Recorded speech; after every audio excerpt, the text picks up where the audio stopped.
दोस्तों, पैसा तो सब कमाते हैं, लेकिन पैसे के साथ साथ घर में बरकत होना बहुत ज़रूरी है। क्योंकि जब लक्ष्मी माता आपके घर आती हैं और ठहरती हैं, बरकत तभी होती है। और अगर ऐसा नहीं हो पा रहा है तो आपको समझ लेना चाहिए कि कुछ ना कुछ गड़बड़ ज़रूर है। इसलिए आपको घर में बरकत लाने के लिए रोज़ करने चाहिए ये 30 काम।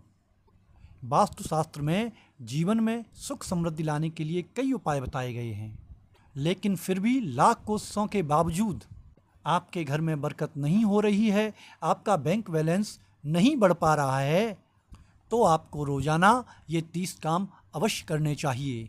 मान्यता है कि ऐसा करने से धन की आवक शुरू हो जाती है और घर में और कारोबार में बरकत होने लगती है और लक्ष्मी का ठहराव होने लगता है। क्योंकि हमारे जीवन में उन्नति और तरक्की के लिए घर में बरकत होना बहुत आवश्यक है। घर की सुख समृद्धि बहुत ज़्यादा आवश्यक है। हम सब चाहते हैं कि हमारे घर में बरकत हो, लेकिन हम इसके लिए कुछ करते ही नहीं। अगर हमें अपने घर में बरकत चाहिए तो मेहनत के साथ साथ हमें कुछ वास्तुशास्त्र के उपाय को भी करना चाहिए। अन्यथा आप चाहे कितनी भी मेहनत करें, कितना भी कठिन परिश्रम करें, लेकिन आपको उसका परिणाम आपके मनमाफिक नहीं मिलेगा। माता लक्ष्मी आपके घर में धन धान्य तभी भरती हैं जब आप उनके लिए अपनी तरफ से कुछ कार्य करें और भरपूर मेहनत करें। तो चलिए जानते हैं कि घर में बरकत लाने के लिए रोज़ाना हमें कौन से कामों को करना चाहिए। लेकिन उससे पहले अगर आप भी चाहते हैं कि माता लक्ष्मी की कृपा और आशीर्वाद आप पर सदैव बना रहे, तो उस वीडियो को एक लाइक करें और साथ ही हमारे कमेंट बॉक्स में जय माता लक्ष्मी लिखें और चैनल को सब्सक्राइब कर लें, जिससे कि हमारे आने वाले जो भी वीडियो होंगे उनके नोटिफिकेशन आपको मिलते रहेंगे। नंबर 1, वास्तु के अनुसार शाम में पूजा करते समय आपको सरसों के तेल का दीपक जलाना चाहिए और उसमें 2 लौंग भी डालनी चाहिए। ऐसा करने से घर में बरकत होती है और इसके साथ ही आपके और आपके घर पर देवी देवताओं का आशीर्वाद बना रहता है। अब बात करते हैं नंबर 2, कपूर की। तो हर शुभ काम में कपूर को जलाया जाता है। इसे जलाने से आपके घर से नकारात्मक ऊर्जा बाहर जाती है और घर में धन धान्य की वृद्धि होती है। साथ ही ऐसा करने से घर में बरकत बनी रहती है। कपूर जलाने से आपके घर में सुख समृद्धि आती है और इससे घर में माता लक्ष्मी का वास होता है। अब बात कर लेते हैं नंबर 3, वास्तुशास्त्र के अनुसार पक्षियों को हमें रोज़ दाना डालना चाहिए। ऐसा करने से घर में सुख समृद्धि का वास होता है और अगर आपकी कुंडली में कोई दोष है तो वह दोष भी समाप्त होते हैं। ऐसा करने से आपके घर में तरक्की आती है और साथ ही घर में खुशहाली का माहौल भी बना रहता है। अब बात कर लेते हैं नंबर 4, वास्तु के अनुसार पहली रोटी गौ माता को खिलाना बेहद ही शुभ माना जाता है। कहते हैं ऐसा करने से हमारे घर के सारे दोष समाप्त हो जाते हैं और घर में सुख समृद्धि का वास होता है और घर में बरकत बनी रहती है। इसके साथ ही आपको पुण्य फल की प्राप्ति भी होती है और घर में खुशहाली बनी रहती है। अब बात कर लेते हैं नंबर 5, वास्तु के अनुसार कभी भी शाम के समय हमें झाड़ू नहीं लगानी चाहिए और अगर घर में कोई सदस्य ऐसा करता है तो हमें उसको ऐसा करने से रोकना चाहिए। शाम के समय सूर्यास्त के बाद झाड़ू लगाने से माता लक्ष्मी रूठ कर आपके घर से वापस चली जाती हैं और घर में दरिद्रता का वास होने लगता है और ऐसा करने से भी घर में बरकत नहीं होती। घर की उत्तर पूर्व दिशा में डस्टबिन या कचरा नहीं रखना चाहिए। कहते हैं यह गंदगी घर की बरकत को समाप्त करती है। इस स्थान पर रखा कचरा आपके धन का नाश करता है, इसलिए हर रोज़ साफ सफाई का बेहद ख्याल रखें और घर में कचरे को एकत्र ना होने दें। अब बात कर लेते हैं नंबर 7, वास्तुशास्त्र के अनुसार अगर आपके घर के नल से पानी टपकता रहता है तो निश्चित मानिए कि आपको आर्थिक नुकसान उठाना पड़ सकता है। ऐसा माना जाता है कि नल के टपकने से धीरे धीरे धन का नुकसान होने लगता है और घर की बनी हुई बरकत समाप्त हो जाती है, इसलिए इसे जल्दी ठीक करवा लेना चाहिए। अब बात करते हैं नंबर 8, आपके बेडरूम के प्रवेश द्वार के सामने वाली दीवार के बाएं कोने पर धातु की कोई भी चीज़ लटका कर रखें। वास्तुशास्त्र के अनुसार यह स्थान भाग्य का और संपत्ति का क्षेत्र माना गया है। और अब बात कर लेते हैं नंबर 9। अगर आप चाहते हैं कि आपके धन में वृद्धि और बचत हो, तिजोरी और अलमारी जिसमें धन रखा हो उसे दक्षिण की दीवार से सटाकर इस प्रकार रखें कि उसका मुंह उत्तर दिशा की तरफ हो जाए, क्योंकि दक्षिण दिशा की ओर तिजोरी का मुंह होने पर धन नहीं ठहरता और उत्तर का स्थान कुबेर भगवान का माना जाता है। अब बात करते हैं नंबर 10। घर के दक्षिण पश्चिम दिशा में शौचालय या पानी की टंकी का होने पर भी धन में ठहराव नहीं होता। टूटा हुआ बेड और पलंग घर में नहीं रखना चाहिए, इससे आर्थिक स्थिति खराब होती है और खर्चे बढ़ते हैं। नंबर 11। वास्तु के अनुसार प्रतिदिन घर को साफ करके घर की देहली की पूजा करनी चाहिए। घर के मेन गेट के आसपास आपको स्वास्तिक के निशान बनाने चाहिए और उनके ऊपर देसी घी का दीपक भी रखना चाहिए और दीपक में इतना घी या मीठा तेल डालना चाहिए कि दीपक कम से कम 35 मिनट जले। इसके साथ रोज़ाना सुबह और शाम कपूर को भी जलाना चाहिए। ऐसा माना जाता है कि कपूर जलाने से घर में सकारात्मक ऊर्जा का प्रवेश होता है और नकारात्मकता समाप्त होती है। अब बात करते हैं नंबर 12। धन धान्य में वृद्धि के लिए प्रतिदिन हनुमान चालीसा का पाठ करना चाहिए। 5 मंगलवार बड़ के पत्ते पर आटे का दीपक जलाकर हनुमान जी के मंदिर में रखकर आएँ। धार्मिक मान्यताओं के अनुसार हनुमान जी की विशेष पूजा करने से धन प्राप्ति के मार्ग खुलते हैं, क्योंकि हनुमान जी को ही अष्ट सिद्धि नवनिधि का दाता कहा जाता है। नंबर 13।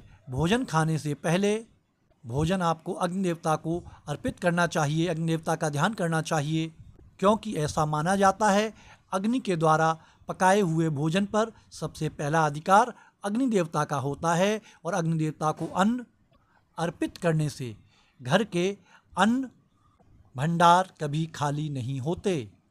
दोस्तों, वीडियो में आगे बढ़ने से पहले आपसे एक निवेदन, वीडियो को बिना स्किप के अंत तक अवश्य सुनें, अवश्य देखें, क्योंकि अगर एक भी बिंदु छूटता है तो आपको वीडियो समझने में, आज के विषय को समझने में दिक्कत हो सकती है। और वास्तु से संबंधित और ज्योतिष से संबंधित अगर आपके कोई प्रश्न हैं और आप हमसे जानना चाहते हैं, हमसे सलाह लेना चाहते हैं, तो कमेंट बॉक्स के माध्यम से आप वो प्रश्न हमसे पूछ सकते हैं। आपको उनका उचित उत्तर दिया जाएगा और आपसे कोई भी शुल्क नहीं लिया जाएगा। और अब बात कर लेते हैं नंबर 14।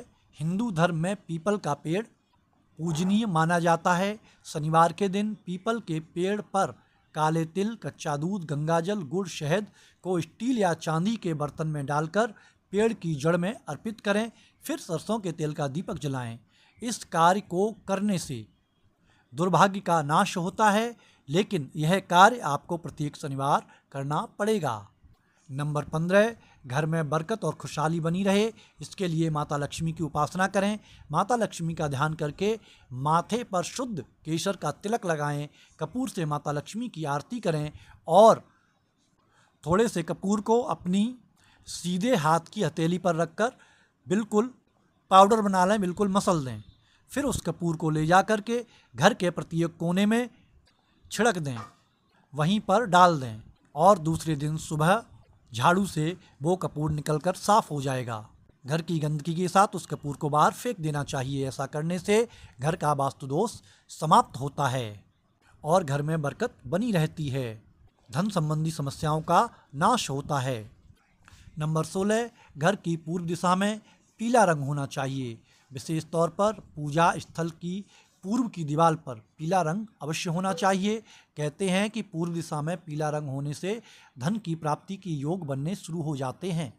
इसलिए जो लोग जल्द धन प्राप्ति करना चाहते हैं, जल्द धन प्राप्ति की इच्छा है, उन्हें यह उपाय अवश्य करना चाहिए। नंबर 17। ऐसा कहा जाता है कि जिन घरों में साफ सफाई नहीं होती उनके घरों में नकारात्मक ऊर्जा अपना स्थान बना लेती है, जिस वजह से घर में दरिद्रता फैल जाती है और घर में निगेटिविटी अपना घर कर लेती है। इसलिए जो लोग चाहते हैं कि घर में धन का आगमन बना रहे, उन्हें अपने घर में साफ सफाई का विशेष ध्यान रखना चाहिए। अब बात कर लेते हैं नंबर 18। वास्तुशास्त्र के अनुसार धन प्राप्ति के लिए मनी प्लांट का पौधा खास माना जाता है। कहते हैं कि इस पौधे का नाम मनी प्लांट इसीलिए रखा गया है क्योंकि इसमें ऐसी ऊर्जा होती है जो घर में धन को खींच कर लाती है। धन प्राप्ति के इच्छुक व्यक्तियों को अपने घर के ईशान कोण में मनी प्लांट का पौधा अवश्य लगाना चाहिए। अगर इसके पत्ते सूखने लगें तो इसको बदलकर दूसरा पौधा लगाना चाहिए, और अगर ये पौधा सूख जाए तो इसको घर से बाहर कर देना चाहिए।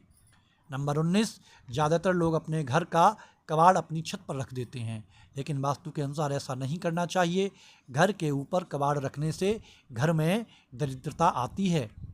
अगर आप चाहते हैं कि आपके घर में धन की स्थिति यथा योग्य बनी रहे तो आपको जल्द से जल्द अपनी छत से कबाड़ हटा देना चाहिए।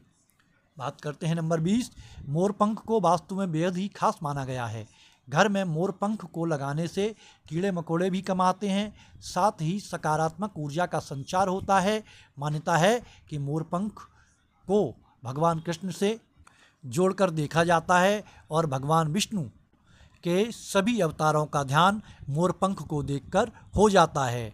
मोरपंख का दर्शन करने से प्रभु के सभी अवतारों का दर्शन माना जाता है। इसलिए संभव हो तो पूजा स्थल में एक मोरपंख अवश्य लगाएं। नंबर 21।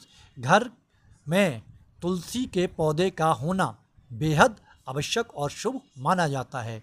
तुलसी का पौधा घर के वातावरण को शुद्ध करता है और सभी प्रकार की दरिद्रता को खींचकर बाहर निकालता है। सर्दियों में तुलसी के पेड़ को विशेष देखभाल की आवश्यकता होती है, और सर्दी के मौसम में तुलसी के पेड़ को खुले आसमान के नीचे नहीं रखना चाहिए, या तो फिर किसी दुपट्टे से या किसी अन्य व्यवस्था से उसके ऊपर ओस पड़ने से उसे बचाना चाहिए। तुलसी के पौधे के पास रोजाना शाम के वक्त दीपक जलाना चाहिए, जिससे सारी समस्याओं का अंत होता है और घर में हमेशा बरकत बनी रहती है। नंबर 22। घर में गणेश जी की प्रतिमा को स्थापित करना बेहद ही शुभ माना जाता है। हो सके तो आपको अपने घर में नृत्य करते हुए गणपति की मूर्ति या फिर तस्वीर अवश्य लगानी चाहिए। घर में गणेश जी की यह मुद्रा बेहद खास मानी जाती है। घर में गणेश जी की इस प्रतिमा को पूर्व या उत्तर की दीवार पर लगाना चाहिए। अब बात करते हैं नंबर 23। वास्तु के जानकारों की माने तो घर के ड्राइंग रूम में पक्षियों की तस्वीरें लगाना बेहद शुभ होता है। कहा जाता है कि बैठक कक्ष में उड़ते हुए पक्षियों की तस्वीर को लगाने से भी घर में बरकत बनी रहती है। नंबर 24। वास्तु के अनुसार घर में 7 घोड़ों की तस्वीर लगाना शुभ माना जाता है। मान्यता है कि इससे घर में सकारात्मक ऊर्जा का संचार होता है और घर में माता लक्ष्मी का आगमन होता है। वास्तु के अनुसार घर में 7 घोड़े वाले तस्वीर को हमेशा पूर्व दिशा में ही लगाना चाहिए। नंबर 25।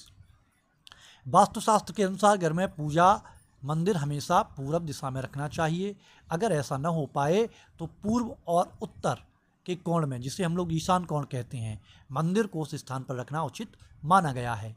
इसके अलावा पूजा घर या पूजा मंदिर में धूप दीप और पूजा की सामग्री रखने के लिए दक्षिण पूर्व दिशा का प्रयोग करना सबसे अच्छा माना जाता है। नंबर 26। घर से बाहर जाने वाले हर इंसान को, चाहे वो पुरुष हो अथवा महिला, चाहे बच्चे, अगर आप किसी भी काम से घर से बाहर जा रहे हैं तो जब कभी भी घर वापस आएं तो घर कभी भी खाली हाथ ना आएं। इस बात का सीधा मतलब होता है कि आप अपने घर में रहे लोगों को कुछ न कुछ खाने के लिए या उपहार स्वरूप देना चाहते हैं। चाहे कोई भी वस्तु बच्चों के लिए लाएं या बड़ों के लिए, लेकिन हाथ में कुछ न कुछ लेकर आना चाहिए जो कि आपको सभी के साथ मिल बांट कर खाना चाहिए। नंबर 27। अपने घर में कोई भी ऐसी चीज़ जरूर लाएं जिससे परिवार के सदस्यों को उस वस्तु को देखकर खुशी हो और बच्चों के और घर वाले के चेहरों पर मुस्कुराहट आए। नंबर 28। वास्तु के अनुसार अगर आप सुख शांति और घर में बरकत चाहते हैं तो अपने घर पर सुबह शाम पूजा पाठ अवश्य करें और सुबह सवेरे सूर्यदेव को जल अवश्य चढ़ाएं। और अगर आप अपने घर में सुख समृद्धि और शांति की कामना करते हैं, खुशहाली चाहते हैं, तो इस बात को अवश्य ध्यान रखना कि घर में कभी भी खाली हाथ जाने की आदत को छोड़ दें। अपने घर की खुशहाली के लिए, अपने घर की बरकत के लिए आप घर में हमेशा कुछ न कुछ लेकर जाएं। हो सके तो फल को लेकर जाना बेहद ही शुभ माना जाता है। नंबर 30, हर दिन पक्षियों को दाना अवश्य डालते रहें। ऐसा करने से करियर में और व्यापार में आ रही बाधाएं समाप्त होती हैं, जीवन में सुख समृद्धि का प्रवेश होता है और जीविका के क्षेत्र में प्रगति होती है। आपके जीवन में बरकत सदैव बनी रहती है, घर में सुख समृद्धि का प्रवेश होता है। दोस्तों, ये 30 काम हमने जो आपको बताए, आपको रोज़ाना अपने घर में सुख समृद्धि और बरकत के लिए करने चाहिए। ये तमाम जानकारी आपको जन रुचि को ध्यान में रखकर दी जा रही है। इस वीडियो का उद्देश्य सिर्फ आपको बेहतर सुझाव देना है और इस पाठ के क्रम में हम किसी भी तरह का कोई ठोस दावा नहीं करते। प्यारे दोस्तों, वीडियो अगर अच्छी लगी हो तो वीडियो को लाइक करना ना भूलें। अंत तक हमारे चैनल पर बने रहने के लिए, अंत तक हमारे वीडियो में बने रहने के लिए आपको धन्यवाद। आपको सादर जय श्री कृष्णा।